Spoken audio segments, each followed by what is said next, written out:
Hey guys, today I want to take a look at Castlevania Lords of Shadow Mirror of Fate on the Nintendo 3DS, and that is a long title. But yes, this was the second chapter in the Lords of Shadow trilogy, and I actually quite liked the original Lords of Shadow on PS3 and Xbox 360. I thought it was a very fun game, had basically nothing to do with Castlevania, but it was enjoyable. This one I was, quite hopeful for, because it was trying to be more Castlevania-ish, and it certainly is that, but it's not an amazing game. It's just okay. It does have its moments. It certainly does have its moments. But anyway, on the front cover here, let's see if I can stand this up a bit and get some of that glare off. The 3DS games seem to have ultra-reflective plastic on them for some reason. Always seems to be very reflective. But you can see that we have artwork of all our characters. So we, of course, have Trevor Belmont right there. And Simon is just below him there. We have Alucard over here. And of course we have Gabriel Belmont making his, more or less debut as Dracula in this game. And of course up here we also have the castle, which is looking very Symphony-esque. And of course we have the Konami logo up there. Funnily enough, there's actually no Mercury Steam logo, despite them actually making the game, so a little bit odd, but it is a very nice front cover.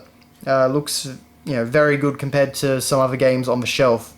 One of the things I actually really like about a lot of 3DS games is they kind of seem to use a lot of concept artwork for their front cover, and it looks really nice, like the Zelda games, for example. So on the side here, we of course have our usual icon. Now, I'm trying to remember what this character's name actually was, and I honestly can't. He's important to the game in some way, but he's not really seen very often. Most of the storyline is actually a bit of a blur in my mind, so there you go. But, of course, it tells us the name of the game, written out in their standard font, and we get Konami's logo again, as well as the rating.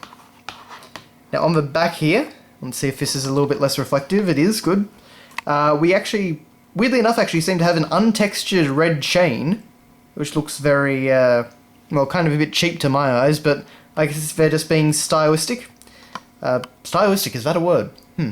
But we've got this sort of lava background with chains, and of course the blurb says, "Chained by fate, cursed by blood, revealed by destiny."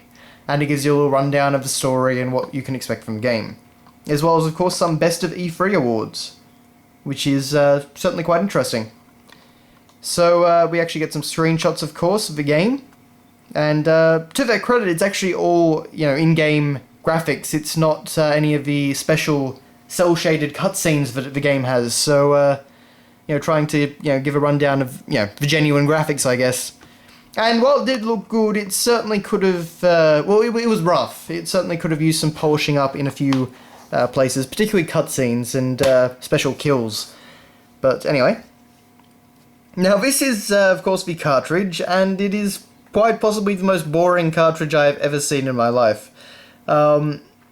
We can see we've got this minuscule little Castlevania Mirror of Fate logo, but then we've also got Konami, we've got the rating in the UK, we've got the CE logo, which I'm never actually sure what that means, but I've seen it on almost every game I've ever owned, so I presume it's some sort of European thing.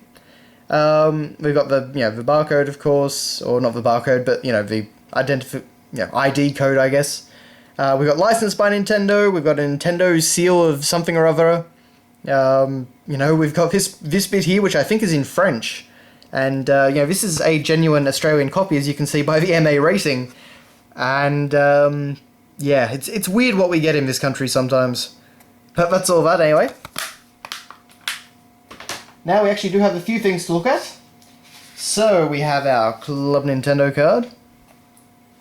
And we have our important information, safety and warranty and all that dull stuff. And then we have our little, not really manual, but booklet. And as you can see, of course, it's it's nothing too exciting, but it's about the best you can hope for nowadays.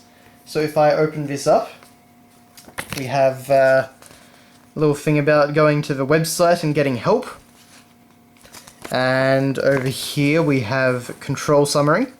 So it's all in full colour, and we do have some artwork in the background. You can actually see there's some very nice artwork of Simon Belmont there.